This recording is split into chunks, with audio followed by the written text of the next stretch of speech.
You would not be hearing these words if they were not meant for you. It reaches only those who are inwardly prepared, those who have quietly wondered why certain truths seem to find them at precise moments, just when something inside is ready to shift. Many will pass this by without feeling a thing. Others will feel a sudden stillness, as though life has paused to whisper something personal. That is how guidance works. It does not shout to the crowd. It speaks softly to the one who is listening, and it always arrives at the appointed hour. If you've felt restless without knowing why, or sensed that something unseen has been rearranging your path, this is not imagination. Life moves in patterns long before results appear.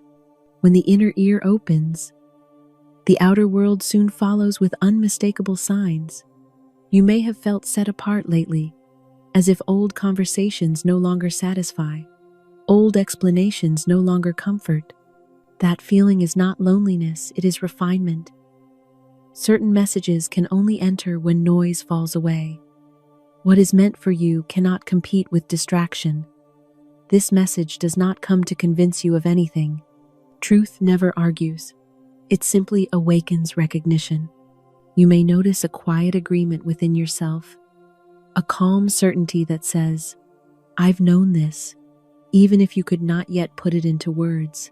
Not everyone is meant to receive the same instruction at the same time. Each soul moves according to its own divine schedule. When something reaches you effortlessly, without force or persuasion, it is because your inner readiness has already given consent. Perhaps you have been asking silently for clarity, direction, or reassurance, without even knowing how to phrase the request. Answers often arrive disguised as simple moments, a sentence, a pause, a feeling that settles the heart instead of stirring the mind. There are messages that come only once, and only when the soul is quiet enough to hear them. They do not repeat themselves loudly. If missed, they wait patiently, sometimes for years. If heard, they unfold naturally, step by step, without pressure. You are not here to fix your life through strain. You are here to align with a higher order that already knows how things resolve. When resistance softens, life no longer feels like a struggle. It feels like cooperation with something infinitely wiser. This message carries no urgency, because truth is never late. It reaches you when preparation is complete. If something feels oddly calm right now, trust that calm. It is the signal that something important is being received beneath the surface. What is meant for you never brings confusion. It brings clarity, even if that clarity comes quietly. You may not know what changes yet, but you will feel less afraid of change itself. That is how guidance strengthens you before results appear. You have not been forgotten, overlooked, or passed by. Life does not make such errors.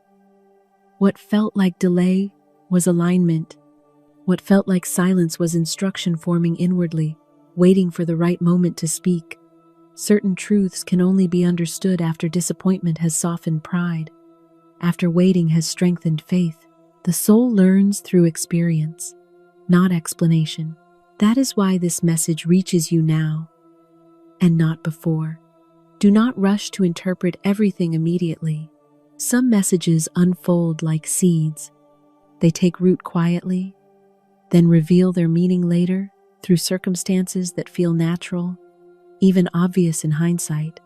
You are not required to prove anything to receive what belongs to you. Effort does not summon divine outcomes, alignment does. When inner resistance dissolves, outer resistance follows without conflict. Notice how this message does not excite fear, urgency, or comparison. That is how you know it is true. Truth feels steady. It does not compete. It reassures without promising specifics, because it knows specifics will reveal themselves in time. If you've felt guided to slow down, to trust more deeply, to release the need for constant answers, follow that impulse. Guidance often begins by quieting the mind so the heart can finally be heard. This message is not asking you to change who you are. It is reminding you of what you already are beneath habits, fears, and learned doubt. When remembrance occurs, life begins responding differently without effort. What is unfolding now does not require announcement. It requires trust. You will recognize the next step when it appears because it will feel inevitable, not forced, as though life has been gently preparing you for it all along. Remain receptive. Not everything meant for you arrives loudly. Some things arrive as peace. Some arrive as certainty without explanation. Some arrive disguised as endings that later reveal themselves as beginnings. If you are here, reading or listening still, then this message has done its first work. It has reached the one it was meant for, and what follows will unfold naturally, in perfect order, without strain. Stay open, stay expectant. What aligns with you now is already aligning with your path. My dear friend, I must tell you something at the very beginning of this message, and I tell it with the calm certainty of one who has watched divine law at work for many years. You would not be hearing these words if they were not meant especially for you. This message has traveled through countless roads and countless distractions, yet it arrived at the exact moment your inner ear opened to receive it. Nothing in divine order is accidental. There are no random crossings, no misplaced moments. When truth seeks a listener, it does not scatter itself upon unprepared ground. It finds the one whose heart has quietly said, "I am ready." I have often observed that a soul becomes restless long before it becomes awakened. That restlessness you have felt perhaps for months, perhaps for years, was not confusion. It was preparation. Life does not shout its guidance. It whispers it. And only the one who has outgrown the noise of old patterns hears the whisper. When the student is ready, the message appears not sooner, not later, but at the precise instant the subconscious has softened enough to receive instruction without resistance. I remember a woman who came to me many years ago with an air of perplexity surrounding her. She said, "Miss Shinn, I cannot explain it, but lately I feel as though something is calling me, though I do not know what." I answered her gently, "My dear, Spirit never calls without direction. When the path begins to change within, the world begins to rearrange without." She later told me that, at the moment she heard me say those words, something within her settled a recognition, as though she had encountered a truth she had known in childhood, but forgotten in adulthood.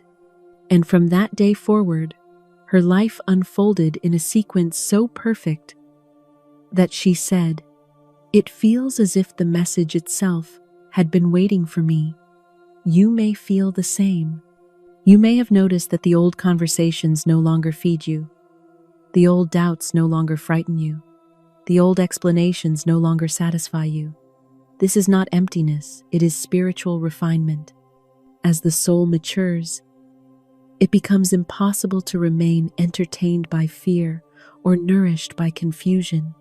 The appetite shifts to truth, and truth requires silence before it speaks. There are multitudes in the world who hurry past their guidance because they have no room within for instruction. Their minds are filled with clamor, their hearts burdened with resentment, their lips quickened by complaint. Truth does not enter such a place, not because it is withheld, but because it cannot be heard. But you, dear listener, have arrived not through accident, but through readiness. This message is selective because your spirit is receptive. I must tell you plainly, guidance never forces. It invites. It approaches gently, like the dawn touching the edge of a window. You may ignore it 1,000 times, yet on the 1,001st moment when your heart is quiet, when your mind is unclenched, it enters with ease. You have reached such a moment now. There are those who ask, Why did this not come to me sooner? And I answer, because you would have heard it only with your ears, not with your understanding. Understanding is not a matter of intellect.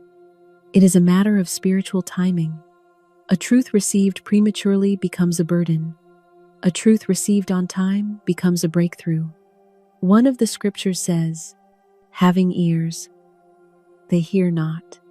It does not speak of the ears upon the head, but of the ears of the spirit, the inner faculty that recognizes truth the moment it is spoken. When I speak of divine law, I am not introducing something foreign to you. I am awakening something remembered in you. Your soul has heard these truths before. They may sound new to your intellect, but they sound familiar to your spirit. You see, the soul never forgets truth. It only forgets its access to truth. That access returns the moment the heart becomes still enough to receive. There is a reason this message feels personal, though I speak it to many. It is because divine law works through precision.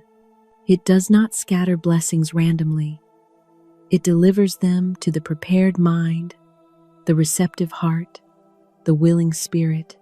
You have been prepared through longing, through disappointment, through persistence, through quiet inner asking. But Spirit was listening long before you could articulate your need. I tell you with authority, the uneasiness you have felt was not a breakdown. It was a breakthrough in disguise. You were being separated from old narratives, old fears, old identities.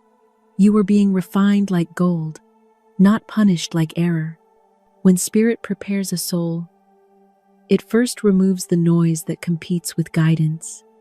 This removal often feels like loss, but it is actually clarification. I recall a young man who felt abandoned by opportunity. Doors closed in every direction. He came to me saying, "Miss Shinn, I fear something is wrong with my life path." I said to him, "Nothing is wrong. Spirit is clearing the hallway so you can hear the correct door when it opens." And indeed, when he ceased forcing outcomes, when he relaxed his grip upon what he thought he wanted, the right door opened with such ease that he later confessed, "I only struggled because I kept insisting that noise was guidance." This message comes to you now because the hallway of your life has quieted. You can hear again. You can see again. You can recognize again. And what is the recognition? It is this: something in your life is preparing to shift, and you are being instructed before the shift begins. Divine law always delivers the message before the manifestation. First the whisper, then the path. First the alignment, then the result. Others will begin noticing changes in you, not loud changes, but subtle ones. A new calmness, a new poise, a new refusal to rehearse fear, a new confidence that is not arrogance but awareness. They may not understand what is happening. Truth is not a matter of explanation, it is a matter of expression. Speak this decree with me now, for it seals the readiness that brought you here. I am in perfect alignment with divine guidance. What is meant for me appears now, under grace and in perfect ways. Repeat it often, not with strain, but with certainty. Not as a hope, but as a recognition. For this message has found you because you have found yourself, your real self, the self that remembers its worth, its path, and its purpose. And the moment a soul remembers itself, divine law begins to move swiftly. Stay close, now. The next part of your unfolding is already forming. My dear friend, now that you understand why this message has reached you, let us go deeper into a truth that few ever master. Nothing in your life is late. Nothing has been withheld. Nothing has been denied. Everything that concerns you has been moving toward you through perfect spiritual timing, even when your senses insisted that nothing was happening at all. Divine timing is not delay, it is orchestration. It is the quiet, intelligent arrangement of people, places, and events so that your good may arrive in a form that blesses you and harms no one. The human mind, impatient and anxious, calls this delay, but spirit, which sees the end from the beginning, calls it preparation. You may think you have waited long enough. You may believe that others have been favored over you. You may look upon your past and conclude that life has somehow passed you by. Yet I tell you, with absolute authority, you have not been waiting for life. Life has been waiting for you, waiting for your words to align, waiting for your atmosphere to clear, waiting for the watchman at the gate to awaken, waiting for your spirit to become incapable of accepting less than what belongs to you. I recall a gentleman who came to me feeling utterly defeated. He said, "Miss Shinn, I pray, I affirm, I knock on doors, yet nothing opens. Everything seems late." I looked at him with compassion and said, "Nothing is late. Your good is waiting beyond a door you cannot yet see. When you stop trying to force the wrong door, the right one will open without effort." He returned weeks later glowing with astonishment. A new opportunity had appeared, one so perfectly suited to him that he said, "Had this come a year earlier, I would not have recognized it. I was not ready." This is divine timing. There is a sacred moment in every soul's journey when striving must end and trusting must begin. You are being led into such a moment now. The restlessness you once felt is changing into a quiet readiness, and readiness is the true magnet of manifestation. When you are ready inwardly, life moves with startling speed. Obstacles dissolve, delays evaporate, people appear who had no previous connection to your affairs. Paths open that you did not know existed. Think of the Israelites standing before the Red Sea. The waters did not part before they arrived. They parted when they were ready to cross, when retreat was no longer an option, and faith became the only path forward. The miracle did not precede readiness, it followed it. So it will be with you. There is a season when the seed must remain in the dark earth. Pushing it upward before its time would destroy its strength. Likewise, there are seasons in your life that feel dark, silent, and unmoving. But beneath the surface, spiritual forces have been gathering. The roots of your destiny have been strengthening. And what seemed like inactivity was actually the deepening of your foundation. It is measured in inner shifts, the moment you release fear, the moment you forgive, the moment you stop rehearsing old failures, the moment you stop speaking words that contradict your good. That is when the timing completes itself. Let me tell you another case. A woman wished for companionship. For years she affirmed and prayed, yet nothing changed. When she came to me, her voice trembled with frustration. "Miss Shinn, I have done everything," she said. "Why has my good not come?" I asked her gently, "How do you speak of yourself when you are alone?" She looked away and confessed, "I do not believe anyone would truly choose me." There it was, the inner contradiction. She affirmed love with her lips while denying it with her self-concept. The timing had not been wrong, her readiness had been incomplete. I told her to begin affirming silently. Morning and night, what is mine by divine right comes to me with confidence and joy. Within months, someone appeared who saw her worth clearly, for she had finally seen it in herself.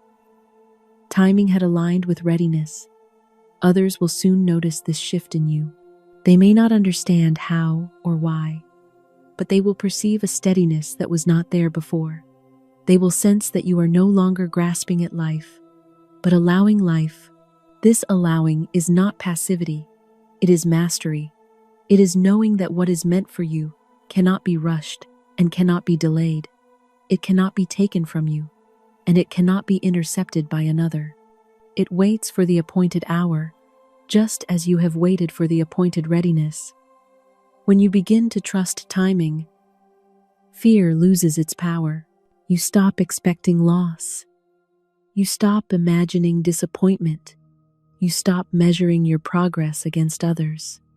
Instead, you begin to feel a gentle certainty rising within you, a sense that something is unfolding, even if you cannot yet explain how. You feel guided rather than pushed. You feel prepared rather than pressured. You feel supported rather than stranded. Divine timing always brings good in a way that prevents regret. If something you once wanted did not remain in your life, it was because it did not belong to your divine pattern. You may mourn it for a season, but one day you will look back and bless the closed door, recognizing that it saved you from misalignment. Spirit does not remove anything without replacing it with something finer. Say within yourself now, "What is mine cannot be late. What is mine is already on the way." Speak it until your subconscious accepts it as law. Once accepted, the outer world must obey. You stand now in a sacred interval, the moment between preparation and manifestation. Do not rush it. Do not fear it.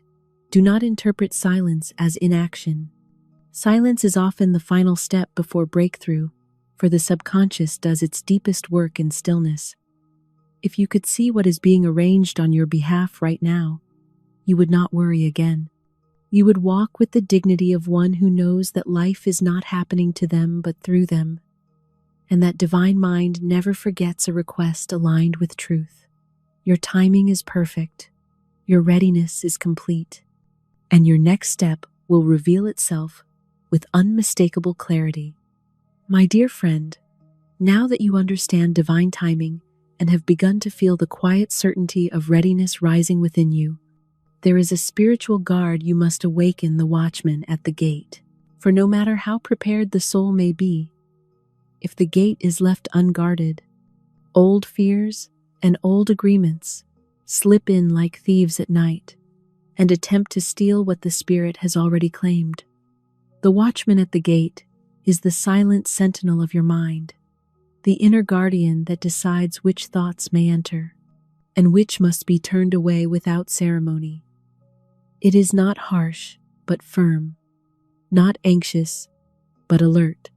It stands at the entrance of your consciousness with the authority of divine law and asks every idea, who sent you?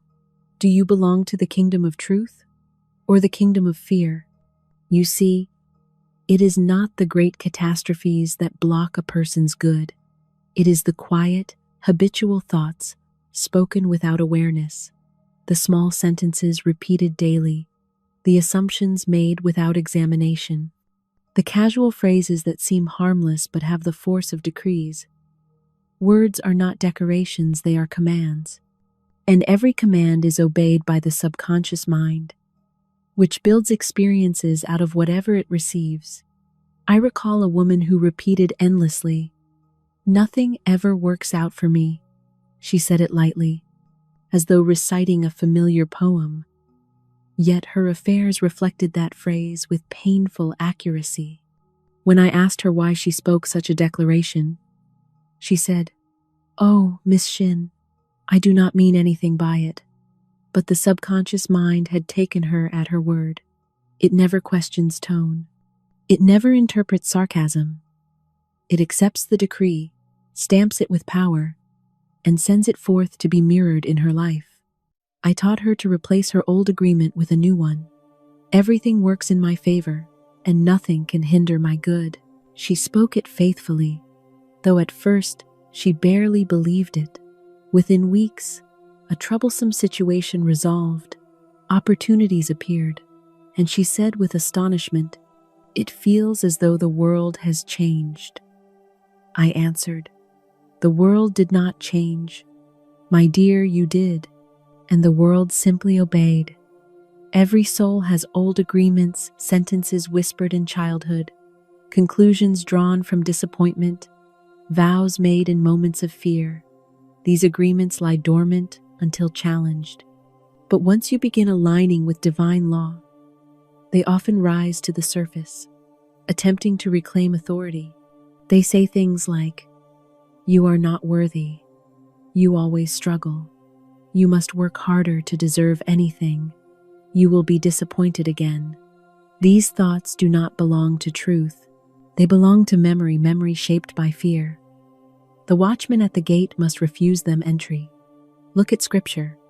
Before Jerusalem could stand in safety, its walls needed watchers. They did not fight every passerby. They simply remained vigilant. Likewise, you do not need to fight fear. You need only refuse to dwell upon it. A rejected thought dies quickly. A welcomed thought takes root. There was a man whose greatest fear was losing work. Though he labored diligently, he always anticipated dismissal. Each year he repeated the same prophecy. "I do not know how long they will keep me." His words were like an eviction notice to his own prosperity. When he came to me, I told him, "You speak your own dismissal. Speak instead your security." I taught him to affirm, "I have a wonderful work in a wonderful way.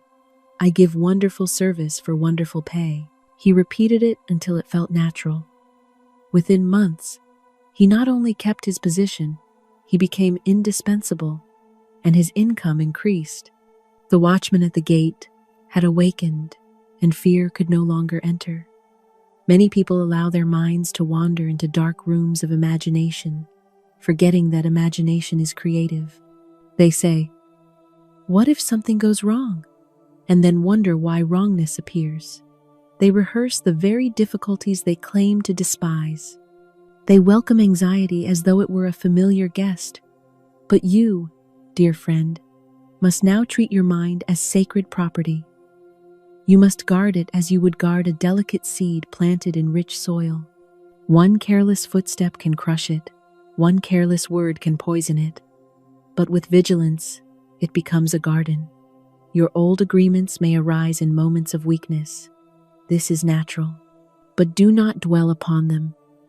Do not argue with them. Do not attempt to reason with them. Simply say, "I cast this burden on the Christ within, and I go free." This decree dissolves their authority at once, for no fear can hold its shape in the presence of truth. You may wonder how you will know when the watchman has taken his place. You will feel it. You will sense a new clarity, a refusal to indulge in catastrophic thinking, a sudden disinterest in repeating negative stories, a quiet confidence that replaces old doubts. Others will notice it as well. They will say you seem calmer, more centered, more sure of your path. They may even ask what has changed. Though nothing outward has shifted yet, the inner atmosphere reveals itself long before outer results appear. A case comes to mind of a woman who constantly spoke of envy. She feared others' success, believing it diminished her own. I told her, "What you fear, you attract. What you bless, you invite." I taught her to say, "What God has done for others, He now does for me and more." This broke the old agreement of jealousy and replaced it with praise. Within days, not weeks, she received an unexpected financial gift identical to one she had envied in another. Her words had reversed the boomerang of fear. Remember this always.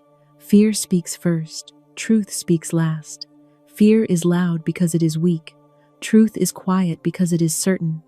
If you allow fear to announce itself without challenge, it will shape your conditions.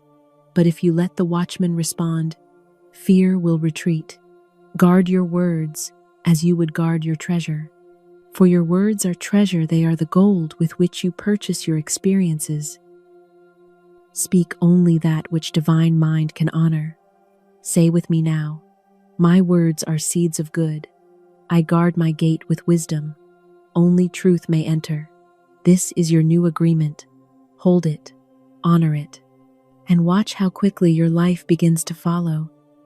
My dear friend, now we enter one of the most liberating truths a soul can ever grasp. You have a divine design. You are not wandering upon the earth as a ship without a compass, nor are you left to invent your purpose from scraps of fear and memory. Long before you took your first breath, a perfect pattern was prepared for your life, a pattern of right companions, right opportunities, right work, right blessings, right joy, and this pattern has never been lost. It has only awaited your recognition. Most people live not in divine design, but in self-design plans, fashioned from anxiety, from imitation, from belief in lack. They rush, they grasp, they chase shadows, believing them to be substance.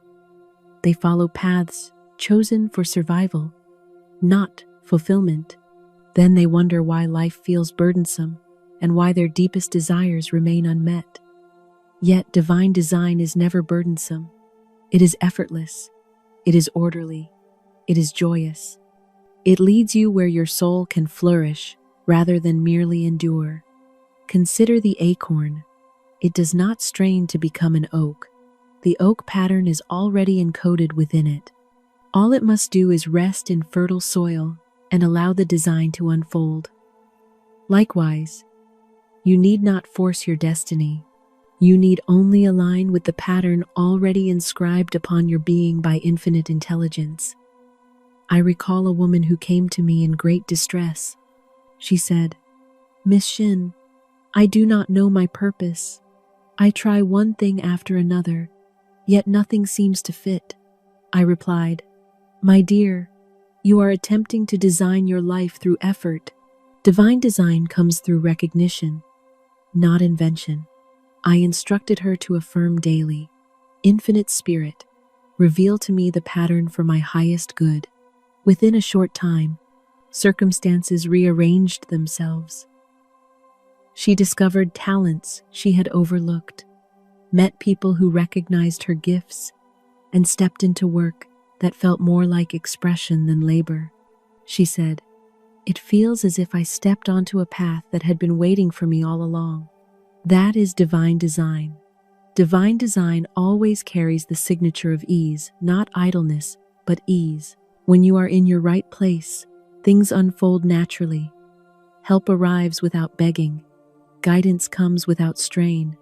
The next step appears just as the foot is ready to touch it. The law does not confuse the seeker. It clarifies the way. Look at Scripture. The Israelites wandered in circles in the wilderness because they resisted divine instruction. When they finally aligned with guidance, the walls of Jericho fell, obstacles dissolved, and the promised land opened before them. This story is not ancient, it is personal.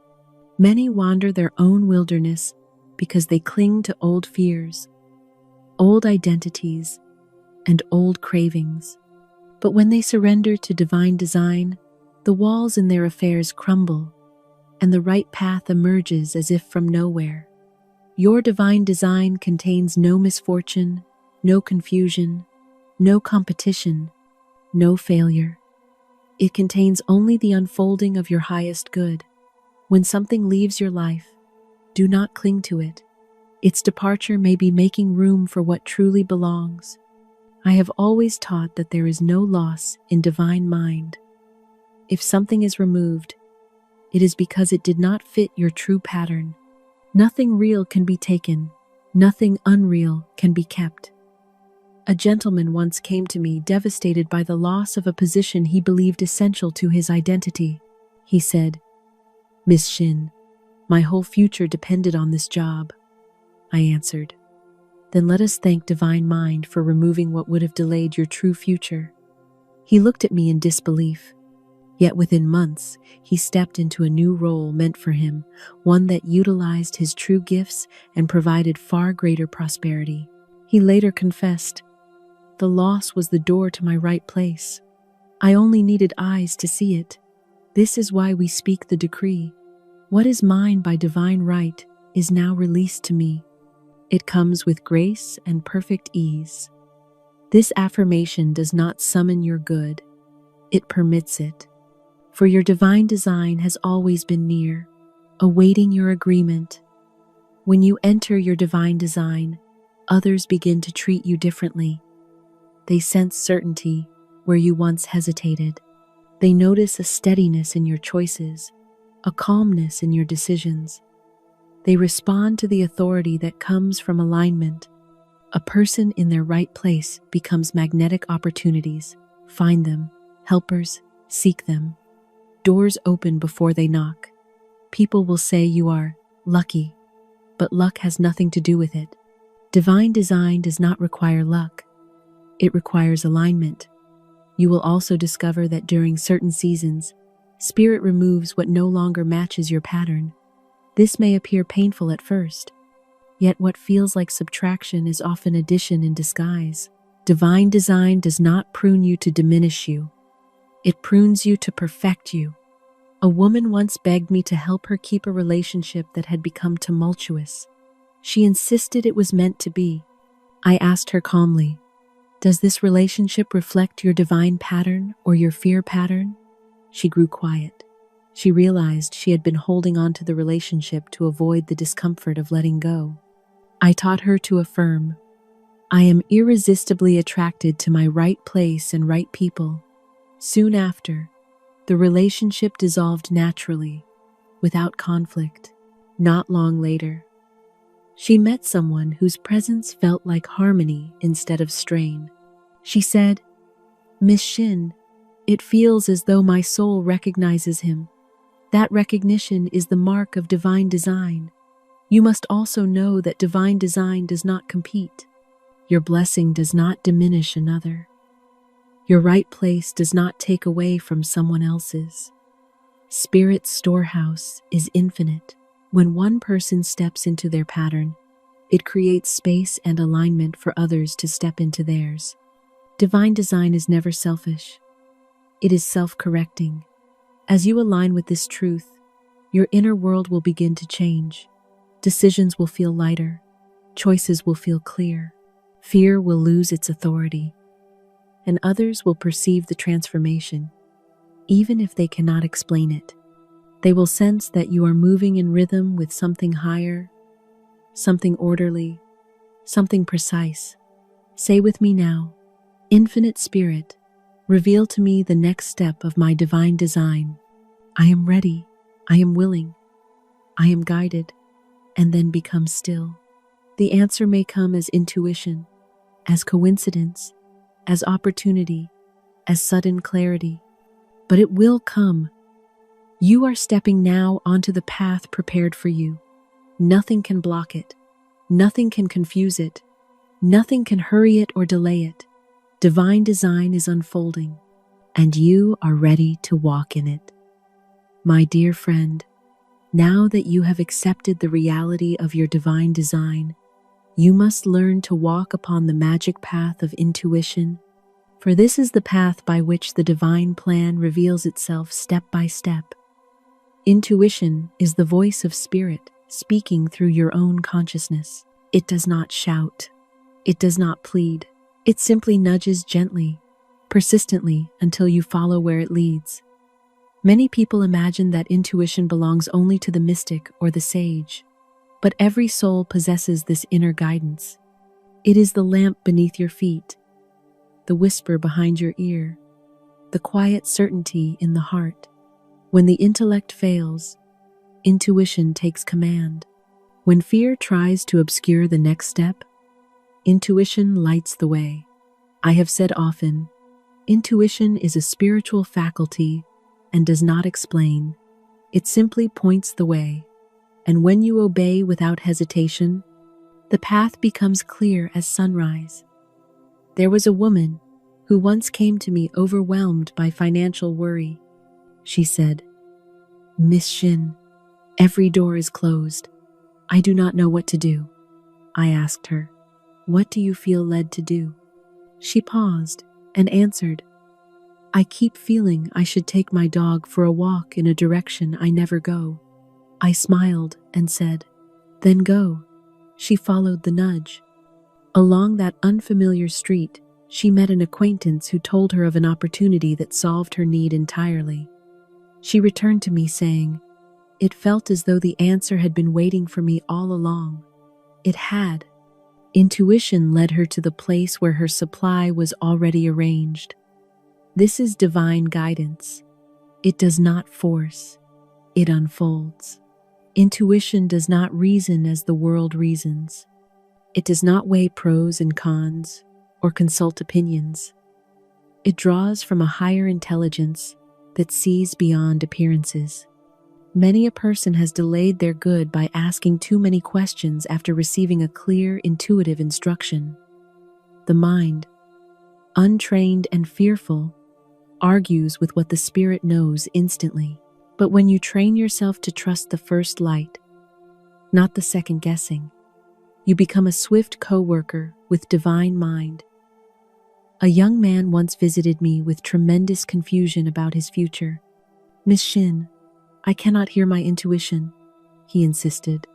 I replied, "It is not that you cannot hear, it is that you hear and dismiss." I asked him to recall the last clear leading he felt. He said, "I felt prompted to visit a particular place, but I had no reason to go." I urged him to obey the impulse. He went, reluctantly, and there met the very person who opened the way for his next great opportunity. He told me later, "The moment I obeyed, everything else unfolded effortlessly." Effortlessness is the signature of intuition. You may wonder how you will distinguish intuition from fear or impulse. Intuition carries peace. Even when it leads you to uncertain territory, it does not agitate the spirit. Fear is loud, fluttering, urgent. Intuition is quiet, persuasive, serene.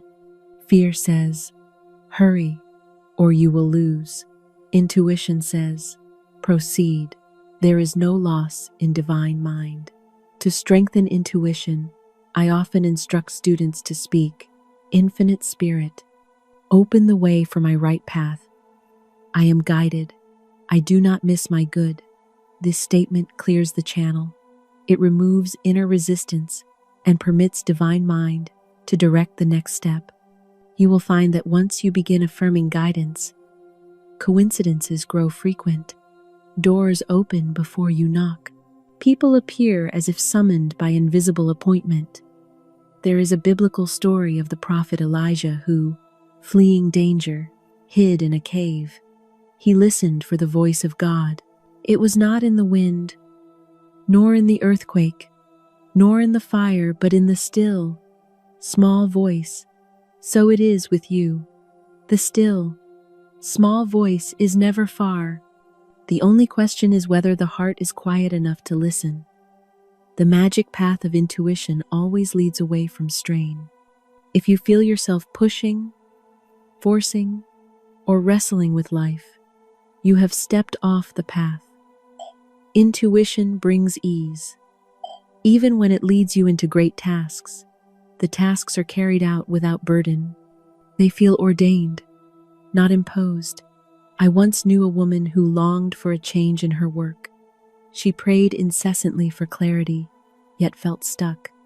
One morning, entirely unprompted by logic, she felt an impulse to rearrange her room. She followed it, though she understood not why. As she moved an old piece of furniture, she discovered a forgotten notebook filled with ideas she had written years earlier, ideas that became the very foundation of her new and prosperous endeavor. She said, "Had I ignored the impulse, I would have missed the turning point of my life." This is how spirit works so quietly that the untrained mind overlooks the miracle. Others will soon notice a curious thing about you. They may not know the term intuition, but they will sense your timing. You will begin arriving at the right place at the right moment. You will speak a needed word without planning it. You will meet people whose paths intertwine with yours in perfect sequence. They will call it coincidence, but you will know it as divine coordination. Say often, "The divine mind directs my every step. I walk in the prepared way." A person guided by intuition walks with calm authority. They do not rush. They do not scramble. They do not fear missing anything. for they know what is theirs will be illuminated when the hour is right. They recognize that intuition is the invisible thread pulling them toward their highest good. And intuition always, always leads to freedom. If you follow a lead and feel constricted, defensive, or afraid, pause. That is not guidance. It is habit. True intuition expands your field, not contracts it. It leads you out of narrowness into opportunity, out of confusion into clarity, out of fear into faith. My dear friend, you are beginning to hear the inward instruction more clearly now. This is a sign that divine design is active in your affairs. The next steps will unfold beautifully if you remain receptive. Intuition will not abandon you. It waits for you to acknowledge it. And the more you follow its light, the brighter it becomes. Walk gently. Listen deeply. Your next direction is already prepared. There comes a point in every seeker's life when they must learn the great art of casting the burden, for no soul can enter their good while clinging tightly to fear, responsibility, and self-will. Many attempt to carry their problems upon their own shoulders, believing that worry is a form of stewardship, but worry is not stewardship, it is interference.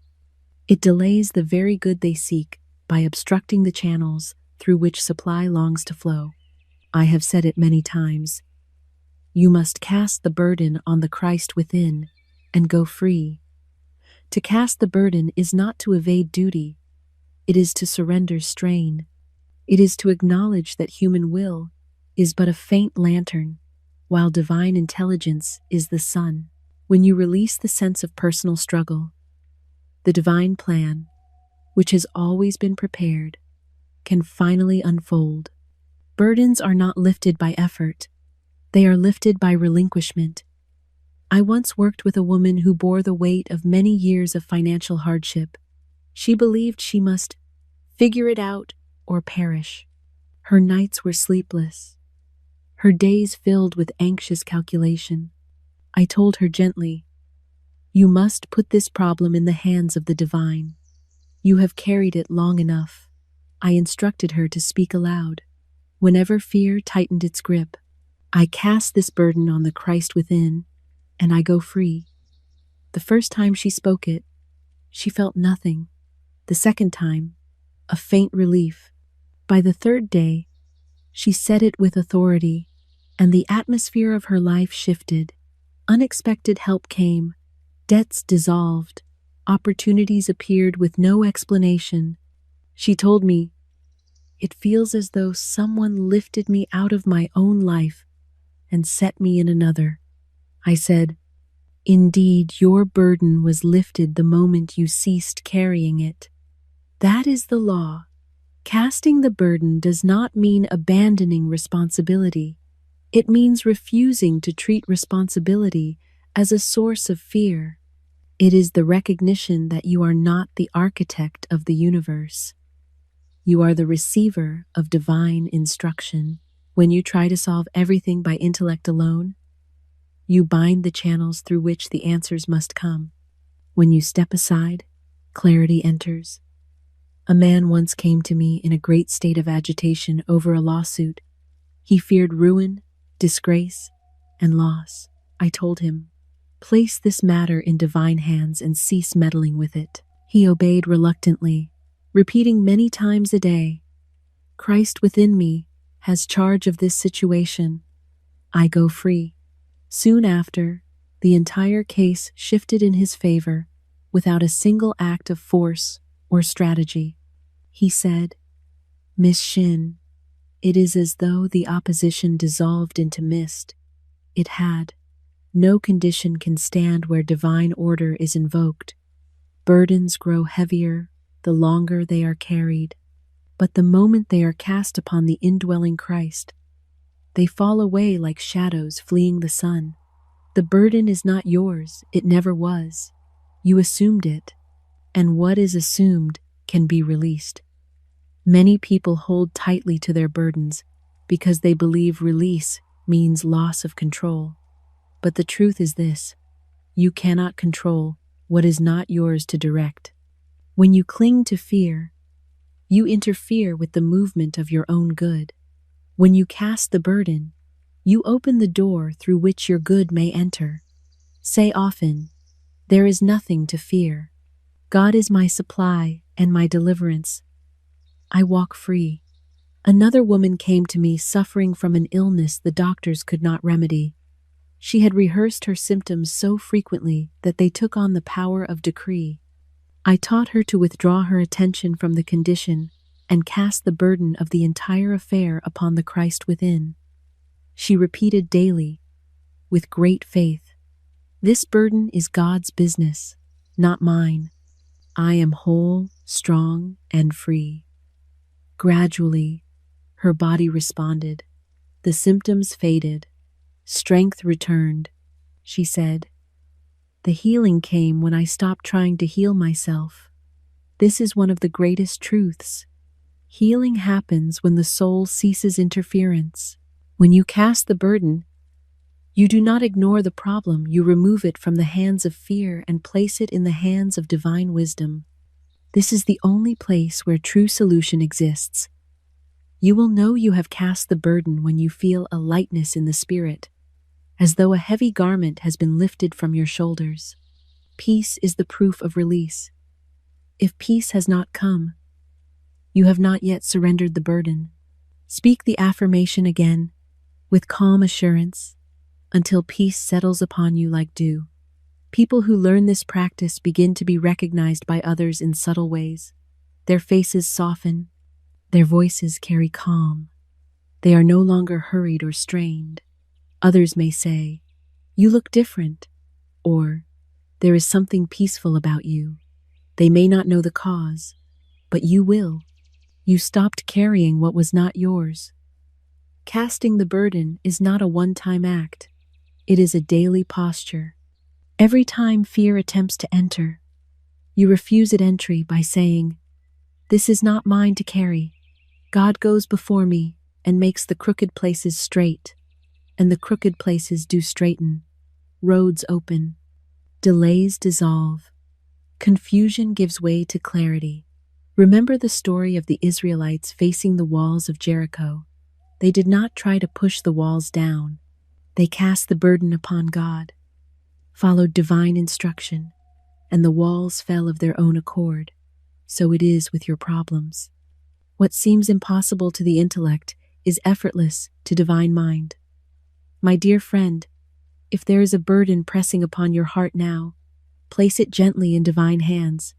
Do not rehearse it. Do not clutch it. Do not lift it again in secret worry after releasing it in faith.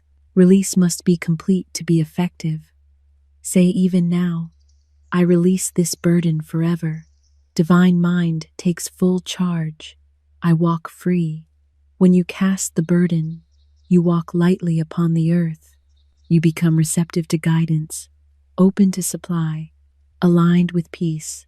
The next steps reveal themselves without struggle. The right people appear. The right answers come. You begin to live not by force, but by cooperation with the highest law. And in that cooperation, you find freedom. There comes a point in every seeker's life when they must learn the great art of casting the burden. For no soul can enter their good while clinging tightly to fear, responsibility, and self-will. Many attempt to carry their problems upon their own shoulders, believing that worry is a form of stewardship. But worry is not stewardship. It is interference. It delays the very good they seek by obstructing the channels through which supply longs to flow. I have said it many times. You must cast the burden on the Christ within and go free. To cast the burden is not to evade duty. It is to surrender strain. It is to acknowledge that human will is but a faint lantern, while divine intelligence is the sun. When you release the sense of personal struggle, the divine plan, which has always been prepared, can finally unfold. Burdens are not lifted by effort. They are lifted by relinquishment. I once worked with a woman who bore the weight of many years of financial hardship. She believed she must figure it out or perish. Her nights were sleepless, her days filled with anxious calculation. I told her gently, "You must put this problem in the hands of the divine. You have carried it long enough." I instructed her to speak aloud. Whenever fear tightened its grip, I cast this burden on the Christ within, and I go free. The first time she spoke it, she felt nothing. The second time, a faint relief. By the third day, she said it with authority, and the atmosphere of her life shifted. Unexpected help came. Debts dissolved. Opportunities appeared with no explanation. She told me, "It feels as though someone lifted me out of my own life and set me in another." I said, "Indeed, your burden was lifted the moment you ceased carrying it." That is the law. Casting the burden does not mean abandoning responsibility. It means refusing to treat responsibility as a source of fear. It is the recognition that you are not the architect of the universe. You are the receiver of divine instruction. When you try to solve everything by intellect alone, you bind the channels through which the answers must come. When you step aside, clarity enters. A man once came to me in a great state of agitation over a lawsuit. He feared ruin, disgrace, and loss. I told him, "Place this matter in divine hands and cease meddling with it." He obeyed reluctantly, repeating many times a day, "Christ within me has charge of this situation. I go free." Soon after, the entire case shifted in his favor without a single act of force or strategy. He said, "Miss Shinn, it is as though the opposition dissolved into mist." It had. No condition can stand where divine order is invoked. Burdens grow heavier the longer they are carried, but the moment they are cast upon the indwelling Christ, they fall away like shadows fleeing the sun. The burden is not yours, it never was. You assumed it, and what is assumed can be released. Many people hold tightly to their burdens because they believe release means loss of control. But the truth is this: you cannot control what is not yours to direct. When you cling to fear, you interfere with the movement of your own good. When you cast the burden, you open the door through which your good may enter. Say often, "There is nothing to fear. God is my supply and my deliverance. I walk free." Another woman came to me, suffering from an illness the doctors could not remedy. She had rehearsed her symptoms so frequently that they took on the power of decree. I taught her to withdraw her attention from the condition and cast the burden of the entire affair upon the Christ within. She repeated daily, with great faith, "This burden is God's business, not mine. I am whole, strong, and free." Gradually, her body responded. The symptoms faded. Strength returned. She said, "The healing came when I stopped trying to heal myself." This is one of the greatest truths. Healing happens when the soul ceases interference. When you cast the burden, you do not ignore the problem. You remove it from the hands of fear and place it in the hands of divine wisdom. This is the only place where true solution exists. You will know you have cast the burden when you feel a lightness in the spirit, as though a heavy garment has been lifted from your shoulders. Peace is the proof of release. If peace has not come, you have not yet surrendered the burden. Speak the affirmation again, with calm assurance, until peace settles upon you like dew. People who learn this practice begin to be recognized by others in subtle ways. Their faces soften. Their voices carry calm. They are no longer hurried or strained. Others may say, "You look different," or "There is something peaceful about you." They may not know the cause, but you will. You stopped carrying what was not yours. Casting the burden is not a one-time act. It is a daily posture. Every time fear attempts to enter, You refuse it entry by saying, "This is not mine to carry." God goes before me and makes the crooked places straight, and the crooked places do straighten. Roads open, delays dissolve, confusion gives way to clarity. Remember the story of the Israelites facing the walls of Jericho. They did not try to push the walls down. They cast the burden upon God, followed divine instruction, and the walls fell of their own accord. What seems impossible to the intellect is effortless to divine mind. My dear friend, if there is a burden pressing upon your heart now, place it gently in divine hands. Do not rehearse it. Do not clutch it. Do not lift it again in secret worry after releasing it in faith. Release must be complete to be effective. Say even now, "I release this burden forever." Divine mind takes full charge. I walk free. When you cast the burden, you walk lightly upon the earth. You become receptive to guidance, open to supply, aligned with peace. The next steps reveal themselves without struggle. The right people appear. The right answers come. You begin to live not by force, but by cooperation with the highest law. And in that cooperation, you find freedom. As we come to the close of this message, my dear friend, I want you to feel something quietly, yet unmistakably in your spirit. A door has been opened, not by me and not by chance, but by your recognition of truth. For truth does not enter the life of one who resists it. It enters the life of one who is ready to remember what they have always known. And if these words have found you, you may be sure you were prepared long before you arrived here. Throughout this journey, we have walked together through the laws that shape your affairs, laws as old as creation and as fresh as the dawn. These laws do not falter, they do not slumber, they do not forget the one who calls upon them. They remain ever attentive, ever responsive, ever willing to reorganize your path the moment you are willing to speak the right word.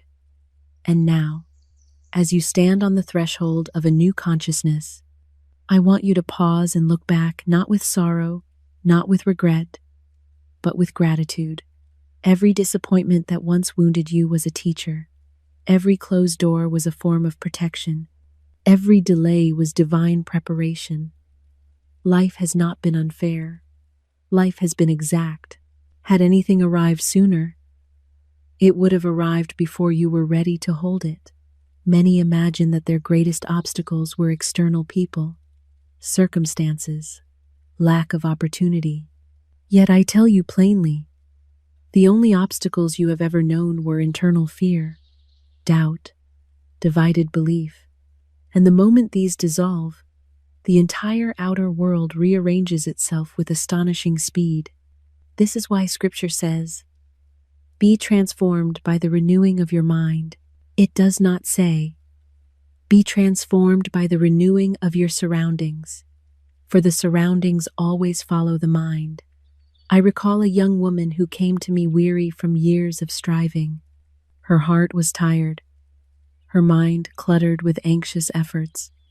She believed she needed energy, strategy, influence, but what she needed was alignment. I instructed her to speak each morning, "Infinite Spirit prepares the way for me. I walk in peace, and all that is mine appears under grace." Within a few months, her affairs took shape in such perfect sequence that she wept not from relief, but from recognition. "Miss Shinn," she said, "I see now that life was never withholding. I was simply not positioned to receive. And so it is for all seekers. When you align with divine order, you no longer chase outcomes. Outcomes chase you. There is something else I want you to carry from this moment. Your transformation will not remain hidden. Others will see it long before you notice its effects.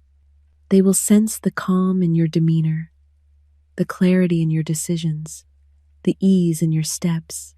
They will speak to you differently, consult you more often, feels safe in your presence. For the one who lives by divine law carries an atmosphere, an unseen radiance that commands respect without demanding it. A gentleman once told me, "Miss Shinn, since practicing these truths, I feel as though the world treats me as a different man." And I replied, "It does, for the world mirrors your inner state, just as water reflects the face of the one who stands before it. When your consciousness rises, the world cannot help but rise to meet it." Now, as we come to the final fold of this message, let me give you a truth to hold close. Nothing can be taken from you that belongs to your divine design, and nothing meant for you can be delayed once you are aligned. So do not fear missed opportunities. Do not mourn what is gone. Do not imagine that your good has been lost to another. Divine mind is incapable of error. What is yours is marked with your name, your vibration, your signature of expectancy. It cannot be misplaced. Say now, with full assurance, "What is mine now comes. What is not mine dissolves. I walk in perfect order, under grace, and in perfect ways." Let your heart lighten. Let your mind rest. You are no longer seeking, you are allowing. You are no longer questioning, you are knowing. You are no longer grasping, you are receiving. And do not be surprised if, in the coming days, small signs appear, a kind message, an unexpected opportunity, a sudden solution to something that once troubled you. These are not coincidences, they are confirmations. The universe always sends heralds before the larger blessings arrive. Remember, truth works instantly, but men take time to realize the instant. What has begun here will continue long after this message ends. For once a seed of divine law is planted, it does not return void. As I leave you with this closing word, let it settle gently into your spirit. I expect miracles because I walk with the infinite, and miracles must follow the one who speaks them as law. Go forward now, quietly, confidently, expectantly. The way is open, the good is prepared, and the universe, attentive and obedient, awaits your next decree. As we draw this lesson to its quiet and sacred close, I want you to recognize something profound. You are no longer the same person who began this message. A shift has taken place, not loudly, not dramatically, but unmistakably. Truth does not enter with noise. Truth enters with authority. And once it enters, the old patterns begin dissolving of their own accord. You have felt the stirring of something higher, something ancient and familiar, your own divine inheritance. It has been waiting patiently for your recognition. The moment you turned your attention to these principles, your life began to reorient itself toward order, supply, and peaceful certainty, and nothing can halt that process now. For the laws that govern your good are not fragile. They do not depend upon man's economy, man's opinions, or man's timing. Divine law stands firm, eternal, unbroken. When you call upon it, it answers. When you align with it, it performs. When you trust it, it reveals. I remember a student who once said to me, "Miss Shinn, I fear I have waited too long to change my life." I smiled and replied, "My dear, you are right on time. The universe is never hurried and never late. You can no more miss your good than the dawn can fail to arrive. And so it is with you. Every moment before this one was preparation. Every disappointment was instruction. Every delay was setting the stage for a higher unfolding. You have not been wandering aimlessly. You have been traveling toward recognition. And now, as this recognition takes root, you will notice new qualities rising within you. A steadiness where there was once anxiety, a quiet confidence where there was once confusion, a sense of being guided where there was once fear of making the wrong step. These inner changes are not subtle, they are powerful. Others will see them before you do. They will sense the calm in your voice, the assurance in your decisions, the new light around your affairs. You will attract cooperation, support, respect, and unexpected favor, not through effort, but through frequency, the frequency of truth made active. For nothing draws good more irresistibly than a consciousness aligned with the divine. Let me share another case from my years of teaching. A gentleman came to me troubled, believing his affairs hopelessly entangled. He had tried everything, advice from friends, new business ventures, strenuous labor, yet nothing prospered. I taught him a simple practice. Each morning, declare the day blessed. Each evening, release every concern to the Christ within. He followed this faithfully, and within a short time, events that once resisted him began to cooperate. Doors that were firmly shut opened with ease. People who had been indifferent suddenly became helpful. He said, "Miss Shinn, it feels as though life has changed its mind about me." And I replied, "It is not life that changed its mind. It is you, for outer conditions are nothing but reflections. When the reflection changes, it is because the original image has changed. So let me state this plainly. As your consciousness rises, your circumstances must rise with it. There is no may, no might, no perhaps. It is law. Hold firmly to the truth you have received. Guard your words as a watchman guards the gates of a city. Speak only those decrees that build, uplift, and align you with your divine path. When fear whispers, answer with faith. When doubt suggests delay, answer with expectancy. When memory tries to return you to former limitation, answer with the quiet authority that says, "That chapter has closed. My good is unfolding now." Let this become your anthem as you move forward. And do not be surprised if, in the days to come, you sense a new harmony threading through your affairs. A meeting that seems timed perfectly. A message that arrives just when needed. A solution that appears the moment you release the heavy burden of trying to force one into being. These are not coincidences. These are manifestations of divine order, acknowledging your alignment. I say to you now, nothing is lost, nothing is broken, nothing is beyond repair. All that belongs to you is making its way toward you, under grace, in perfect ways. You need not strive, you need only expect.